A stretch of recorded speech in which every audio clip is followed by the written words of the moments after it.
मैं doctor Nidhi Mathur, associate professor home science, government girls college Behror. पिछले lecture में हमने बेबीहुड के फिज़िकल डेवलपमेंट की बात करी थी, जिसमें हमने 2 साल के तक के बालकों की लंबाई के बारे में बात करी थी, उनके वजन, उनका शारीरिक अनुपात, मांसपेशियों और यहाँ तक कि दांतों तक की हमने बात कर ली थी। अब उसके आगे आज हम बात करेंगे नाड़ी संस्थान के विकास की, नर्वस सिस्टम, कि किस तरह से उनका जो स्नायु मंडल है या नर्वस सिस्टम है कैसे ग्रो करता है। जो गर्भकालीन अवस्था होती है तब से ही शिशु का जो नर्वस सिस्टम होता है उसका विकास चालू हो जाता है और जन्म के 3-4 वर्ष के बाद तक बहुत हाई स्पीड से उसका जो नर्वस सिस्टम होता है वो ग्रो करता है।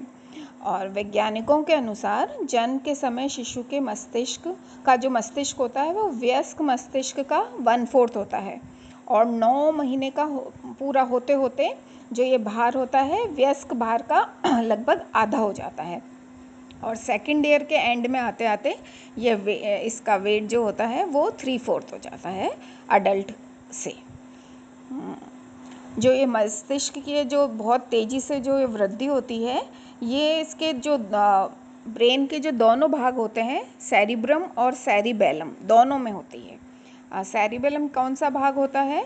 ये सेरिबेलम वो पार्ट है जो कि बैलेंस के लिए इम्पॉर्टेंट रोल प्ले करता है। शिशु का जो शरीर का जो संतुलन है उसको बनाए रखने में महत्वपूर्ण भूमिका निभाता है और उसका भार जन्म के प्रथम वर्ष में 300 गुना तक बढ़ जाता है। यानी जो भी उसका फिजिकल बैलेंस है बॉडी का, वो किस पे डिपेंड करता है? सेरिब्रम पे, और वो 300 तक टाइम्स वो बढ़ चुका होता है।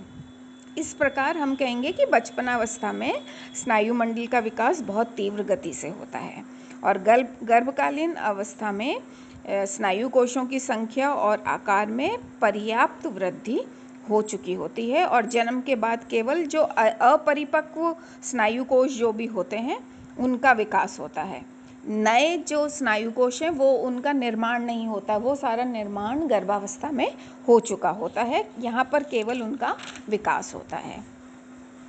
फिर हम बात करेंगे ज्ञानेंद्रियों की, जो सेंस ऑर्गन्स होते हैं, हमारे जो 5 सेंस ऑर्गन्स होते हैं उसकी।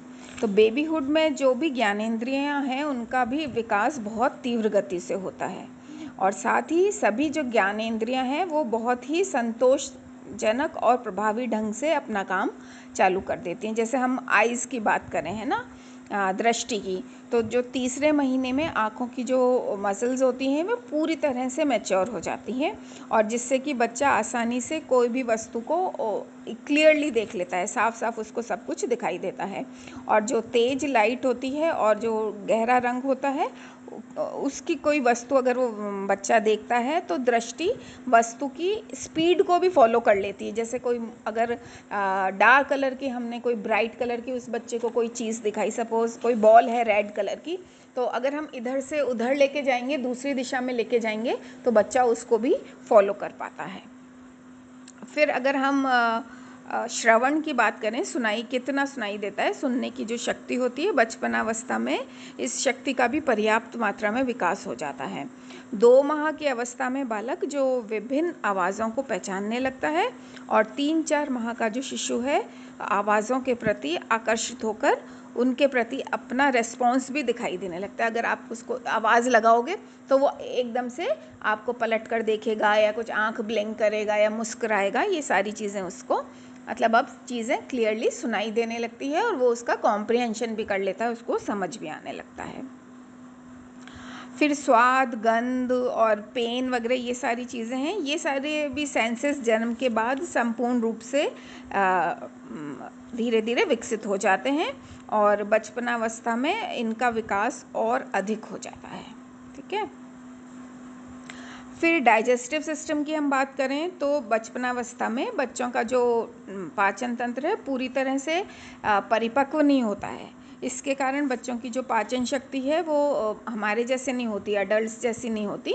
तो बच्चों के पेट का आकार भी बहुत छोटा होता है, इसलिए भोजन ग्रहण करने की जो उनकी क्षमता होती है वो बहुत कम होती है।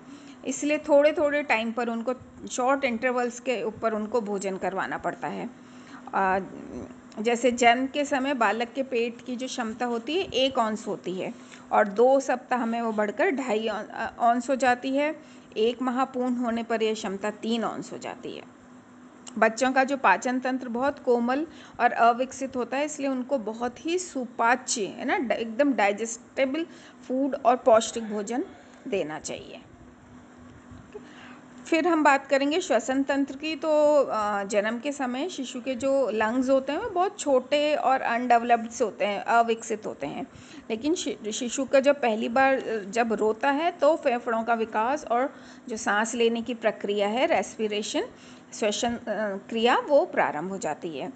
जन्म के समय सिर की जो पेरिफर जो हमारी परिधि होती है वो छाती की परिधि से बड़ी होती है ना, क्योंकि हमने कहा कि जो हेड है उसका प्रोपोर्शन बहुत ज़्यादा होता है। लेकिन 2 वर्ष की अवधि होते होते सिर और छाती की जो परिधि होती है वो बराबर हो जाती है और फेफड़ों के आकार में भी वृद्धि हो जाती है, बड़े हो जाते हैं लंग्स भी।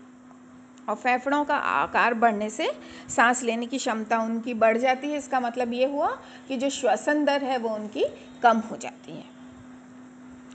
फिर सर्कुलेटरी सिस्टम, जो ये रक्त परिसंचरण तंत्र के अंतर्गत हम हृदय और रक्तवाहिनी जो नलिकाएं हैं उनके बारे में बात करते हैं। तो जन्म के समय जितनी भी ये रक्तवाहिनियां होती हैं वो छोटी और पतली होती हैं और हृदय भी छोटा और छाती से थोड़ा सा ऊंची स्थिति में रहता है, किंतु शारीरिक जो अनुपात में ये अधिक भारी तथा बड़ा होता है।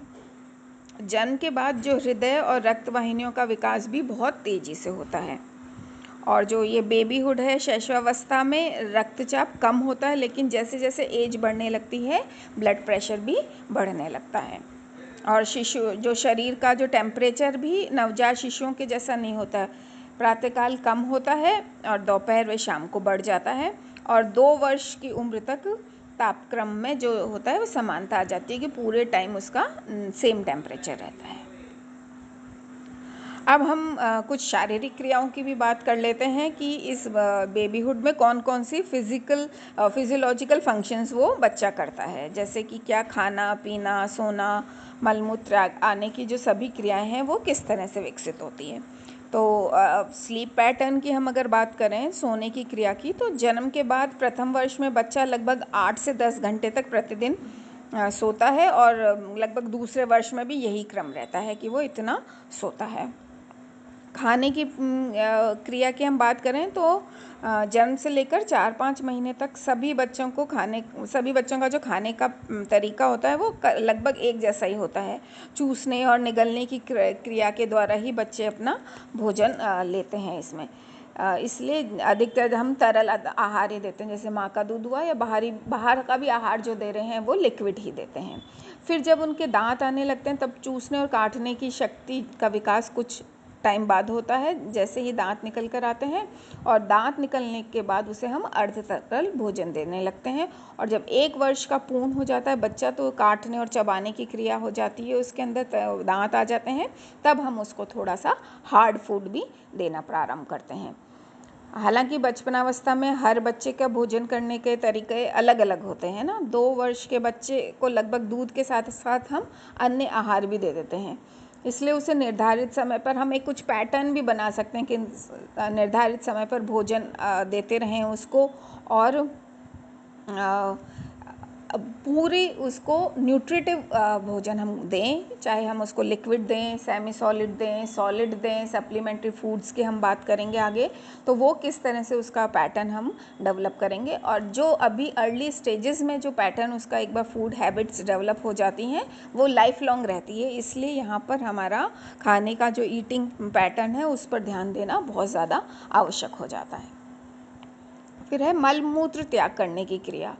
ये अन्य क्रियाओं की तुलना में जो ये वाली एलिमिनेशन वाली जो उसकी क्रिया है उस पर नियंत्रण पाने में बच्चों को अधिक समय लगता है। हालांकि इसमें भी एज वेरी करती है, हर इंडिविजुअल बच्चे का अलग होता है, किंतु हम इसको ट्रेनिंग के द्वारा इस पर हम जल्दी कंट्रोल करना सिखा सकते हैं ना। इन और पर ज़रूरी क्या है, इन क्रियाओं पर पूरी तरह से जो कंट्रोल कब होता है, जब जो हमारा स्नायु तंत्र और मांसपेशियों का पूर्ण विकास जब हो जाता है तभी होता है। और उचित अगर हम बिल्कुल अच्छे से उसको ट्रेनिंग दें तो मल नियंत्रण 6 महीने की आयु में आ जाता है।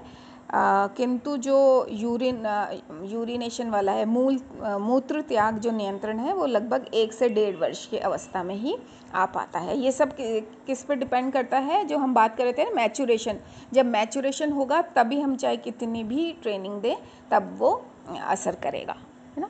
तो और ये जो मलमूत्र त्याग की जो क्रिया है वो बच्चों की बिल्कुल हेल्थ पर, उनके जो जितने भी इमोशनल टेंशन्स या जो भी इमोशनल तनाव आदि है, उन सब पर, थकान आदि सब पर प्रभाव पड़ता है इन चीज़ों का। इसलिए ये ट्रेनिंग राइट टाइम पर राइट तरीके से दी जानी बहुत ज़्यादा आवश्यक होती है।